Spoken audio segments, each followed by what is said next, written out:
Earth, the only life-sustaining planet in our solar system. Yet throughout its history, our world has been a planetary punching bag. Anything that crosses the orbit of Earth could one day slam into the Earth. At this very moment, violent celestial heavyweights roam the universe and threaten to deal the Earth a knockout blow. The power would be like setting off the whole world's armament at one time. It would be like standing next to Hiroshima all over the world. Everything in us would get ripped apart, and your body would fly off to infinity. But some scientists and former astronauts are not willing to go down without a fight. They're racing to track down these cosmic killers before they trigger Armageddon.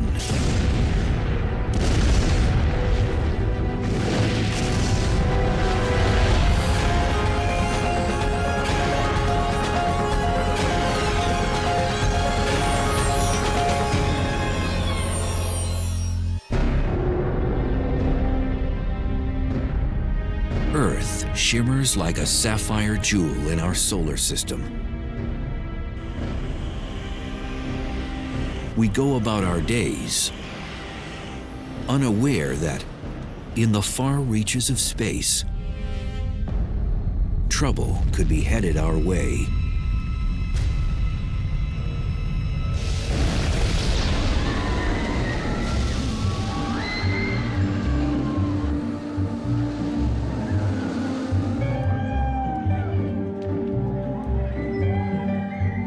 Our solar system is a lot like an amusement park.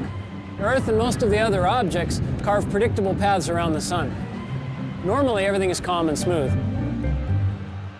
But at times, things get chaotic and violent.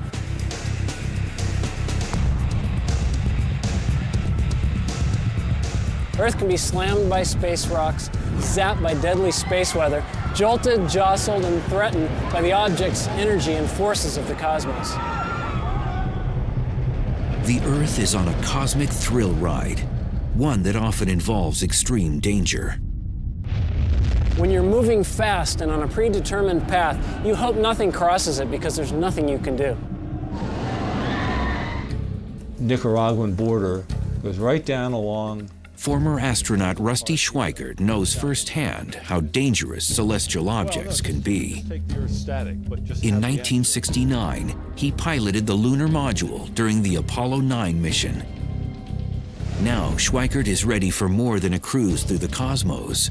He's sounding alarms about the dangers of one particular asteroid named Apophis, which got too close for comfort in 2004.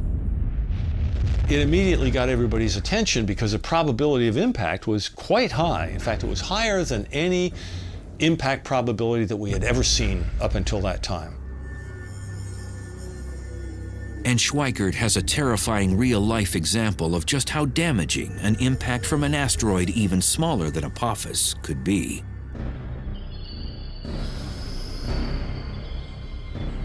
June 30th, 1908, 7:15 a.m.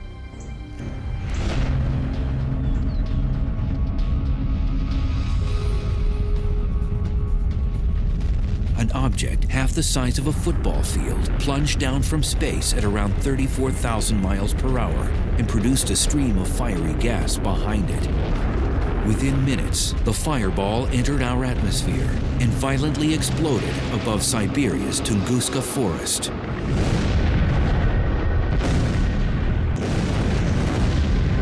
It became the largest explosion on Earth in modern human history. The blast sparked heat waves, which torched 80 million trees in an area over half the size of Rhode Island. Fortunately, no one died as a direct result of the explosion, because it was in a thinly populated area.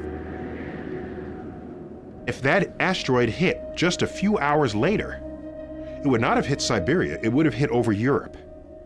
And if that had exploded midair over any of the major cities of Europe, 1 million people would have died like that. For the last 100 years, the Tunguska explosion has been shrouded in controversy. Today, many scientists agree an asteroid caused the blast, Incredibly, it never even impacted the ground. Rather, it exploded 5 miles above Siberia's frozen ground. A small stony asteroid can't survive the plunge through Earth's atmosphere. When it smacks into the lower atmosphere, doing about 50,000 miles an hour, it's like an egg smashing onto concrete.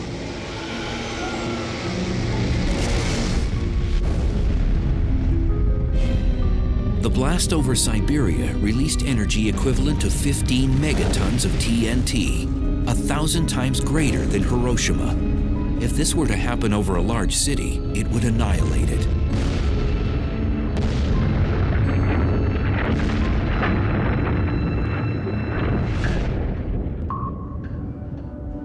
Scientists call these trespassers near-Earth objects, or NEOs.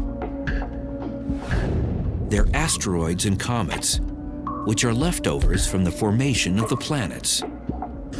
Comets move in the Oort cloud and the Kuiper belt, which is beyond the planet Neptune. Asteroids travel in a band between Jupiter and Mars, but their orbital trip isn't always routine. Most of the asteroids orbit in a neat belt between Mars and Jupiter, and we don't worry much about those. But when one gets away and all that mass and energy is headed towards Earth, that's when the astronomers start to worry. Oftentimes, these cosmic remnants get bumped out of their orbit and head on a collision course with Earth. Our planet's thick atmosphere vaporizes the vast majority of them.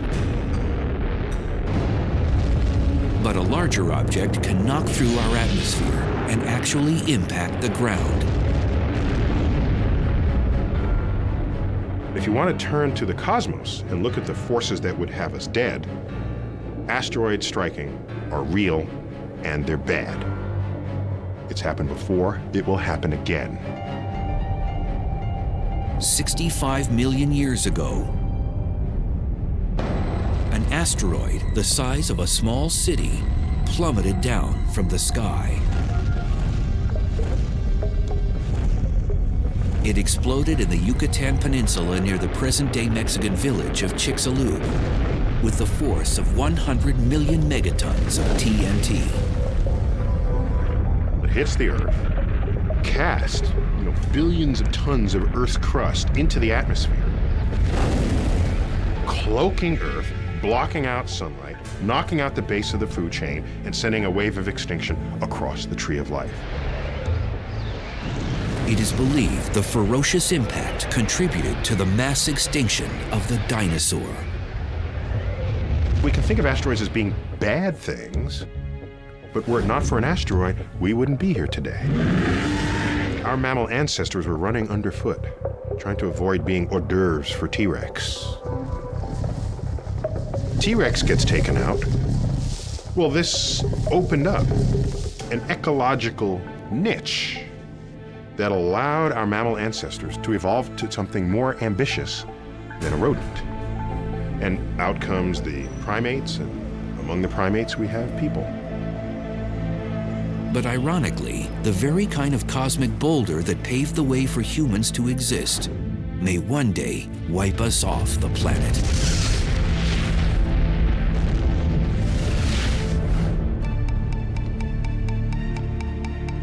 In 1998, Congress urged NASA to detect all the near-Earth objects over a half-mile in diameter or more.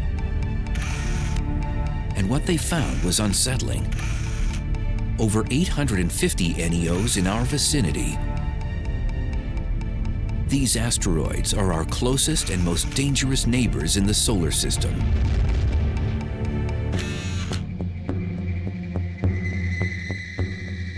Donald Yeomans heads the NEO program at NASA's Jet Propulsion Laboratory. He and his cosmic bounty hunters search for potential killers lurking in our solar system and put them on their most wanted list. Finding these near-Earth objects is somewhat akin to tracking hurricanes. As you track it day after day, you get a better idea of its orbit. You can predict where it's going. You have a better idea of how large it is and if it should hit the Earth, with what sort of velocity. By using telescopic technologies, NASA's Space Guard survey has detected over 90% of all NEOs deemed harmful. These frightening objects could strike the Earth with the energy greater than all the nuclear weapons on our planet today.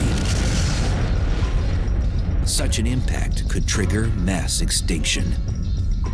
You wouldn't expect one to hit but every several 100,000 or millions of years. But if one did hit, it could wipe out a fair fraction of the population. So they're very low probability events, but high consequence events. If they hit the Earth, they would have global effects. I mean, not only would you wipe out a continent with really heavy shock waves, but the ejecta would be thrown up in the air and come down all around the planet. The atmosphere itself would get to 1,000 degrees or so, and all the vegetation all over the world where that happened would flash into flames.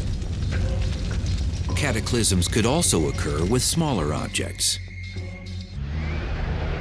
So Congress now asks NASA to locate all NEOs 500 feet in diameter, as wide as the Roman Colosseum.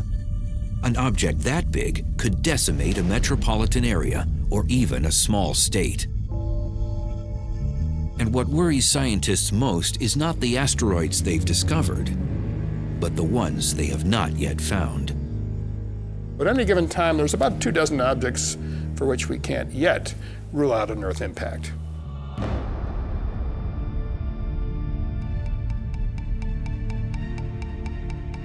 Former astronaut Schweikert has taken the threat of NEOs one step further. He's appeared before Congress to request a special government agency be responsible for protecting the public from space rocks. Today, we have the technology to stop near-Earth objects from impacting the Earth for the rest of history. I mean, we can literally now begin to reshape the local solar system so that our survival is enhanced. The question is, will we, or will we go the way of the dinosaurs?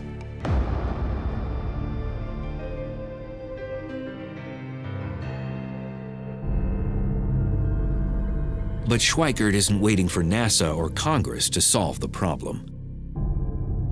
He has his own plans to save the planet from the next asteroid impact.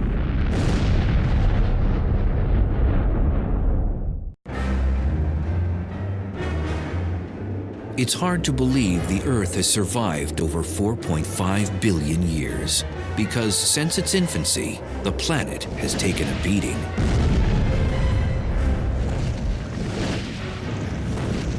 Like a boxer, our world is under constant assault from asteroids that enter our orbit each year.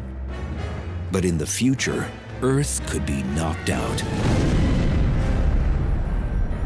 Former Apollo 9 astronaut Rusty Schweikert refuses to be bullied by asteroids. And now he's ready to defend Earth against these harmful rocks. We've discovered that there are these near-Earth objects flying by us all the time. And we've gotten more and more capability to modify our environment to enhance our survival. Schweikert is particularly concerned about an asteroid named 2004 MN4, better known as Apophis. This pockmarked rock, approximately 750 feet in diameter, swept near Earth in 2004. Now it's scheduled to pass dangerously close to our planet again on Friday the 13th in April 2029. So in 2029, Apophis will come closer to us than our own communication satellites orbiting the Earth. It will be so close that people who are in the right place will be able to see Apophis go by the Earth with your naked eye. You won't even have to have binoculars. That's how close that asteroid is going to come. Apophis has an over 99% chance of missing the Earth in 2029. But if Apophis passes the Earth at a distance of exactly 18,893 miles, it may pass through a gravitational keyhole, a narrow region in space a half-mile wide. If this happens, the Earth's gravity could upset Apophis and change its trajectory. It could cause it to return and hit Earth 7 years later, on April 13th, 2036. The gravitational effect of the Earth will cause it to bend cause the Apophis orbit to enlarge to precisely the size which 7 years later it will come around and hit the Earth.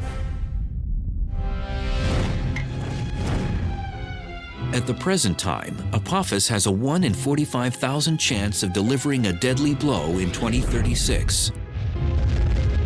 But even these odds have scientists placing bets. It's one thing to know that there's maybe 1 chance in 45,000 that it's going to hit the Earth, but what you'd like to know, is there 1 chance in 100? Is there 1 chance in 10? Is the probability 1 that it's going to hit the Earth?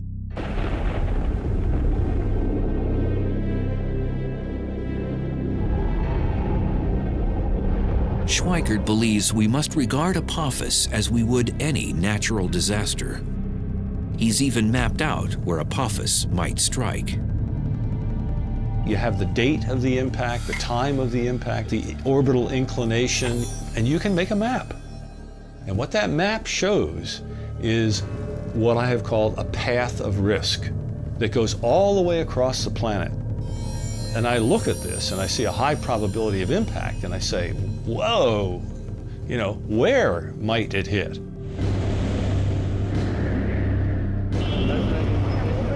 According to Schweikert, Apophis could impact any point along this path of risk. It begins in western Siberia, cuts across and down the Pacific Ocean near California. Then it traverses Central America and finishes in Western Africa. Schweikert proposes a chilling scenario of where Apophis might strike. The asteroid could land in the Pacific Ocean off the coast of California with the force of over 1 million megatons of TNT. Such an impact would create a 5-mile wide, 9,000-foot deep crater in the water, which would unleash tsunamis. Relentless 50-foot waves would pound the coastline, resulting in unimaginable human loss. An asteroid that's 1,000 feet in diameter, having it hit in the ocean is not a good deal. Hundreds of billions of dollars of damage from something like that. Scientists are presently working on technologies to preempt such a cosmic strike.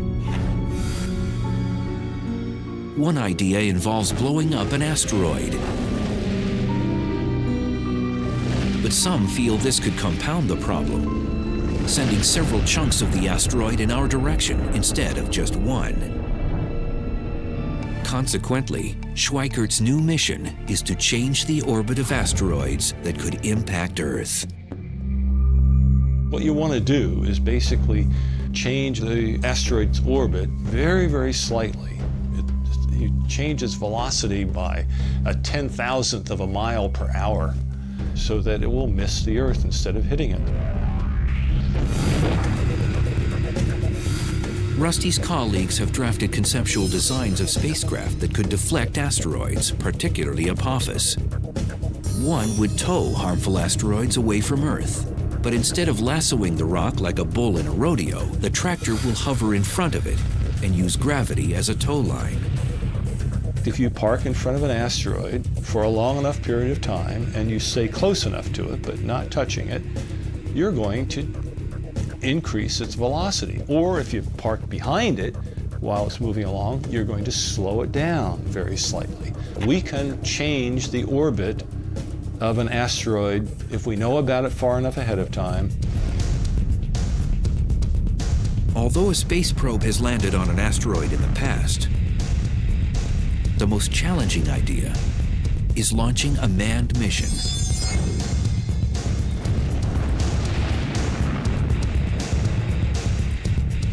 Once landing on the rock, astronauts could mount a radio transponder to track its whereabouts. You could just use a robotic mission to go to an asteroid, land, grab a sample, and bring it back. That's not that difficult. What you gain by a manned mission is they can react to interesting areas on the asteroid surface. They could go here, there, and they wouldn't have to rely on remote navigation. Nicaraguan border. Schweikert insists we should remain on high alert regarding asteroid Apophis, and his cause hasn't gone unheard. Now the United Nations plans to draft a treaty which will include who will be responsible for deflecting killer asteroids. That would be a real crime if we are so irresponsible, knowing that this is going to happen, that we continue to do nothing about it.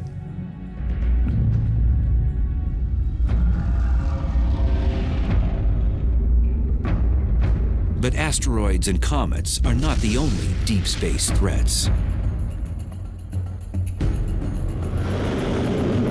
Earth has had its ups, and Earth has had its downs. We never know what's going to be around the next corner, and a lot of it is bad. In far-off galaxies, galactic invaders are at work, itching to end life on the planet as we know it. 3 times daily, a strange flash pulsates across our sky. It's hundreds of times more powerful than the world's total nuclear armament, but it's not man-made. And if one happens close enough to Earth, it could end life on our planet.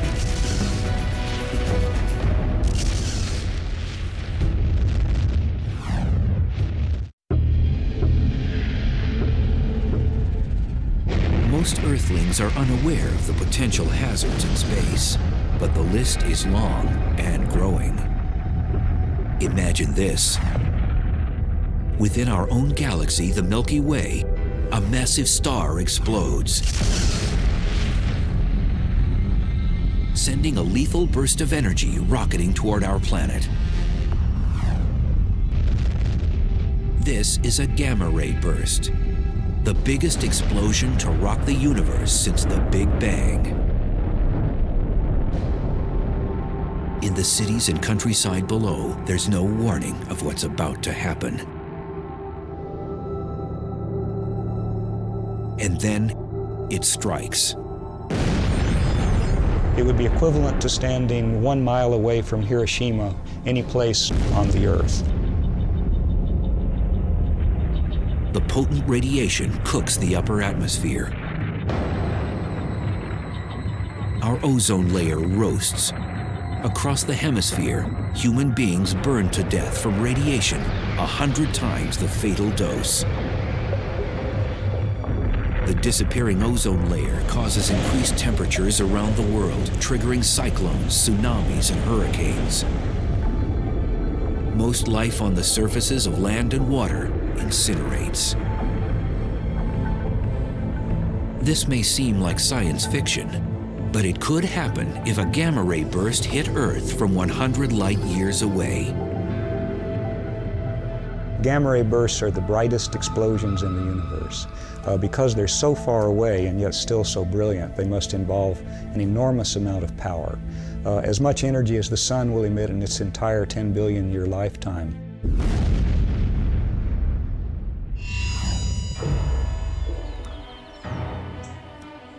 As a young student, Stan Woosley always liked experiments that go boom. Now, the work of this astrophysicist is more than child's play. He's one of the galactic detectives trying to uncover the mysteries behind gamma ray bursts. We know there are many planets and many stars throughout the cosmos, so there may have been countless civilizations that were destroyed by gamma ray bursts. These peculiar beams of radiation were first spotted in the 1960s. At first, most astronomers believed these gamma ray bursts must exist in our own galaxy, the Milky Way, because they're so bright. There were reasons for that. One was that if they were outside the galaxy, the energy was almost unbelievable.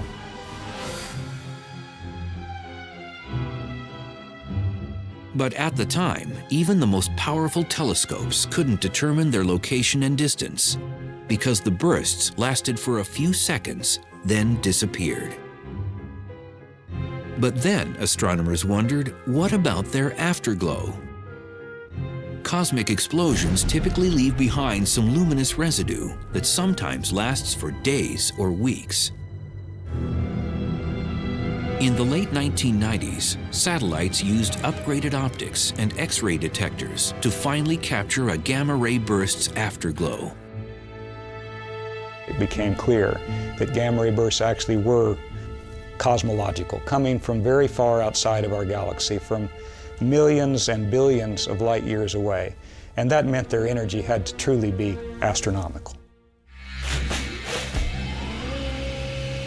To get some idea of how incredibly bright a gamma-ray burst is, we could represent the brightness of our sun by this relatively dim LED, and we could represent the brightness of the gamma-ray burst by the very, very intense searchlight that's behind me.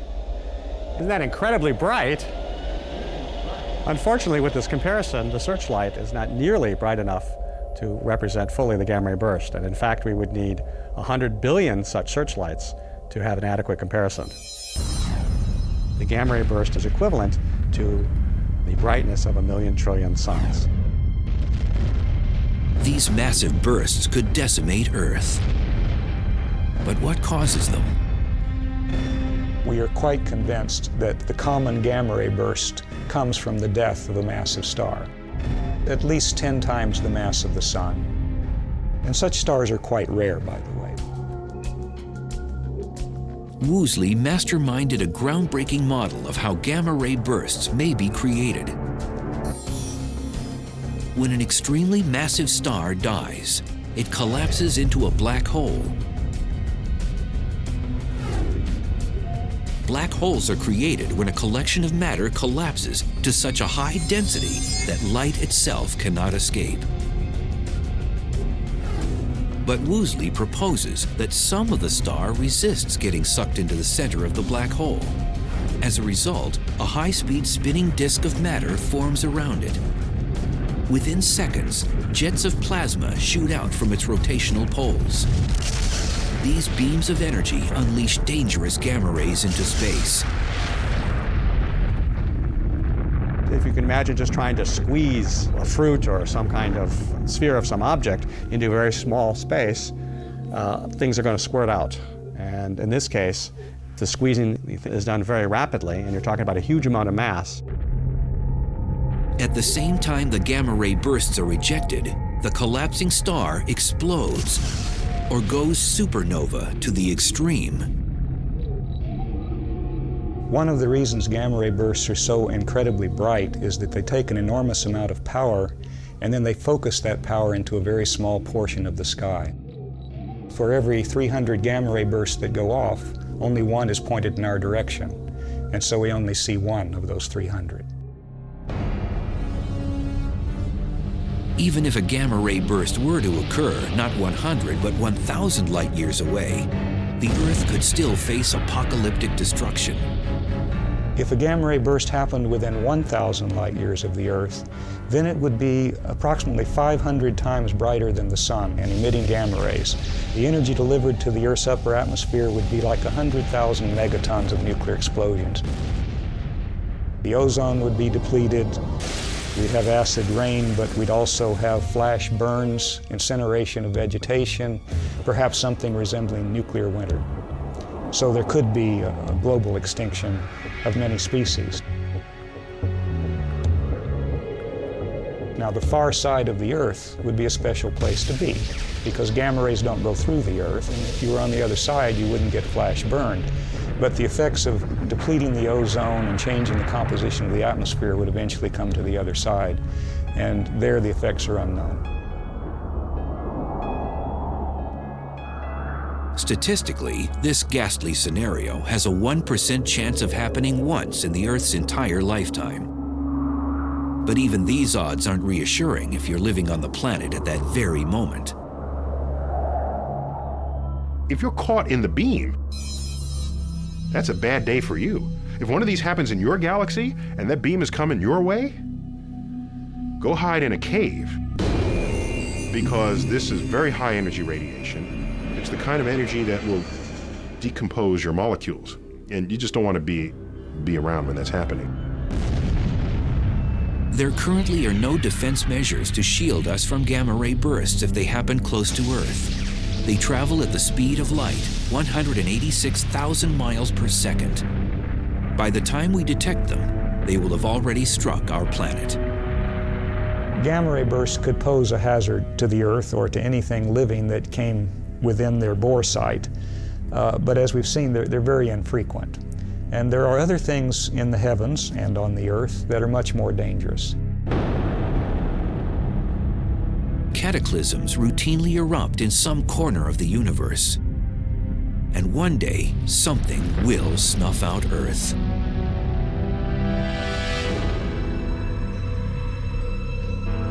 Most of the time, our ride around the sun is gentle and uneventful like this Ferris wheel. And as long as nothing gets in our way, we could go on like this for millions of years. But sooner or later, we know that this smooth ride will come to an end. We just don't know when. Sadly, our planet's ultimate demise will probably come from the very thing that provides us life.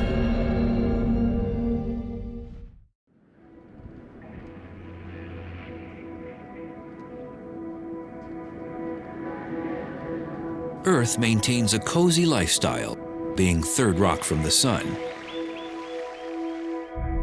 For over 4 billion years, the sun has been an ally, warming and feeding our planet. But in time, our solar heater will become our enemy. The sun and the Earth have a unique relationship to each other. The Earth has a particular temperature, it's a particular size, it has life on it, and oceans, and those things depend on the sun. The sun is at the root of the existence of life on the Earth, and the sun will be at the root of its demise as well. Earth's relationship with the sun will become dysfunctional when our solar mother really turns up the heat. The sun gets hotter because it's burning hydrogen into helium. 4 hydrogen atoms become 1 helium atom. That means there are fewer particles bouncing around inside the sun.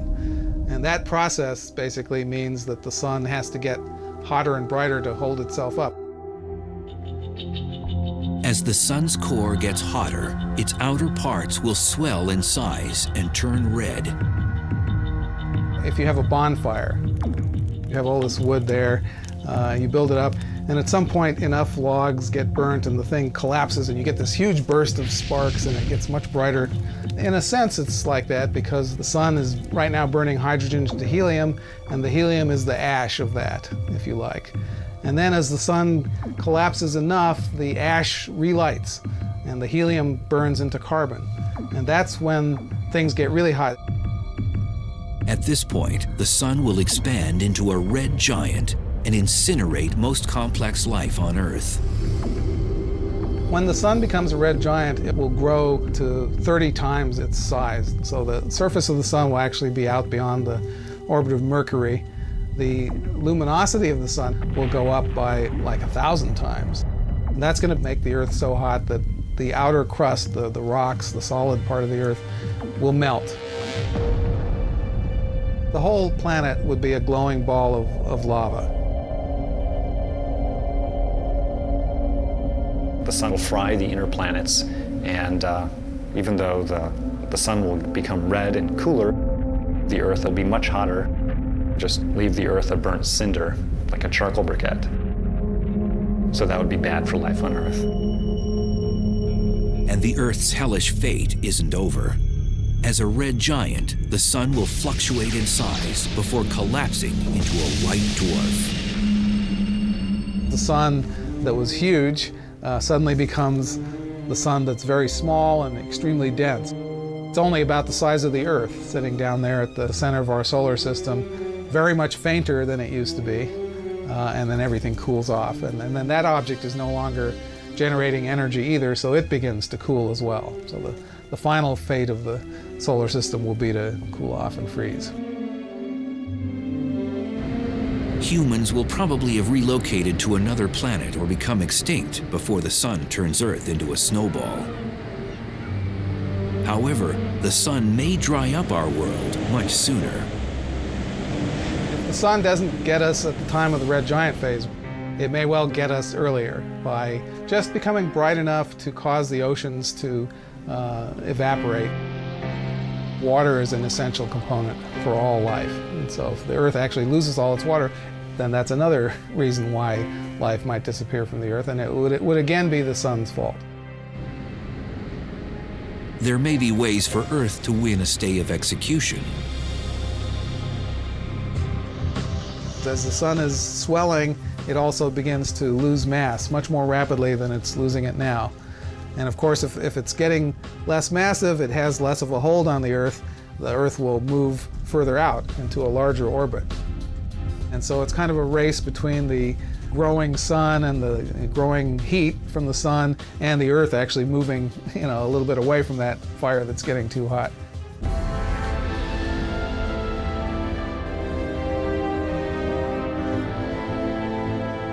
If our planet somehow manages to avoid getting fried or frozen by the sun, its future remains increasingly bleak.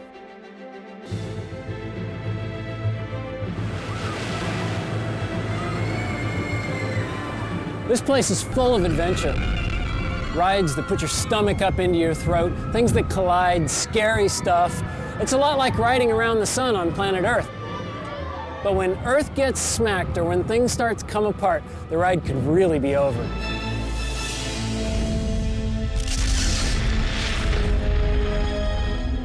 I don't know what that means for the universe to end, because I like time. I live in it. So it's hard to imagine time ending. Today, scientists contemplate our inevitable fate. In the distant future, the Earth and the entire universe may face the ultimate cosmic monster.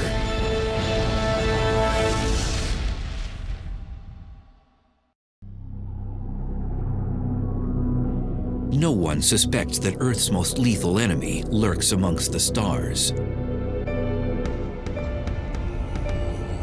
But in the future, and without prior warning, a cosmic Grim Reaper will unleash the ultimate Armageddon.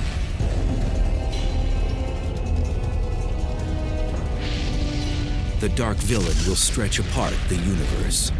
Galaxies themselves will split apart. Stars and planets will tear to shreds. The ultimate apocalyptic event is being called the Big Rip. And when it begins, it won't stop until every atom and nuclei in the universe are mincemeat.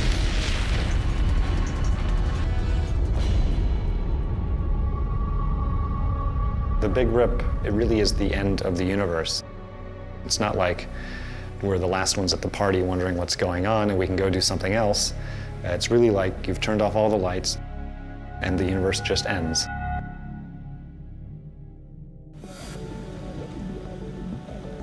Innovative physicists Robert Caldwell and Mark Kamiankowski proposed the notion of the Big Rip, a grim hypothesis about the final fate of the universe.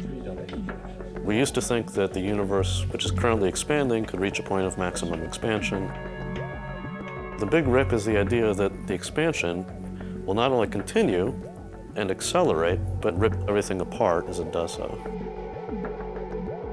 Caldwell and Kamiankowski calculated that the universe is expanding at an alarming and increasing pace, and that something is sucking everything outward like a vacuum.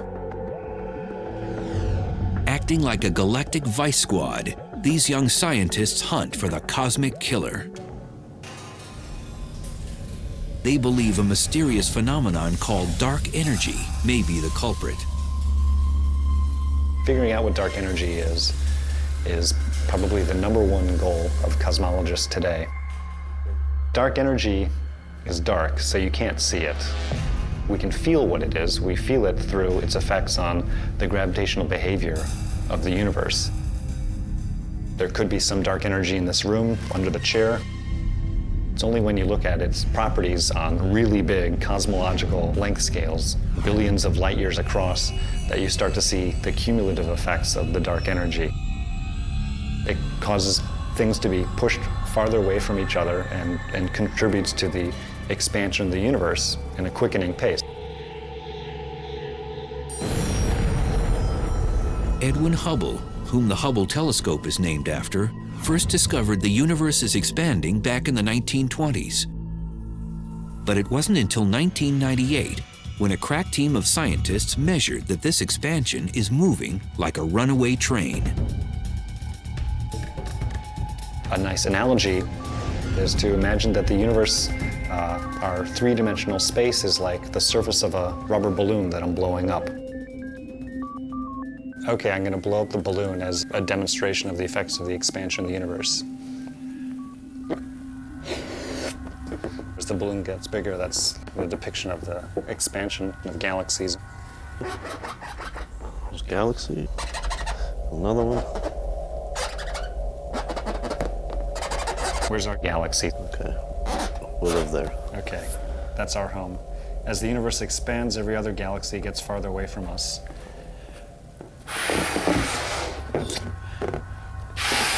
In ordinary expansion, each galaxy stays the same size. But if you have super accelerated expansion, then the galaxies themselves can each expand, which is sort of what's happened here. If I could blow it up fast enough to depict a big rip, then the balloon would explode. That's like space-time not being able to take it and coming to an end. So instead, we'll just pop a hole in the balloon. That's the big rip.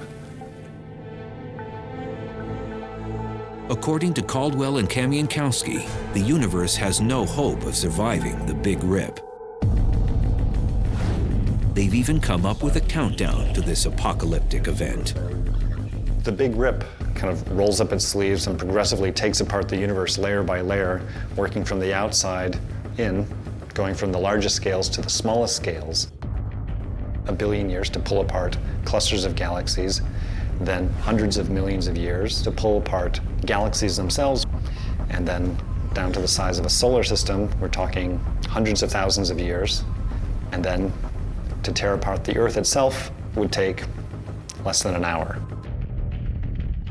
It's kind of interesting to think about what that would look like. If I'm in my protective capsule watching things happen, I would see this wall of darkness that starts coming towards us. I would no longer, at that point, be able to see any stars. The Earth, layer by layer, will be peeled off and ejected away. Everything in us, the molecules that hold us together, would get ripped apart, and every atom that makes up your body would fly off to infinity in a very short period of time. Fortunately, mankind doesn't need to lose sleep over the Big Rip. Caldwell and Kamiankowski estimate that it will climax 50 billion years from now, when the universe is over 3 times its current age. What's really fun for us is to try to figure out whether this is actually what's going to happen, to paint the science fiction scenario of what might happen and to think what might happen to us.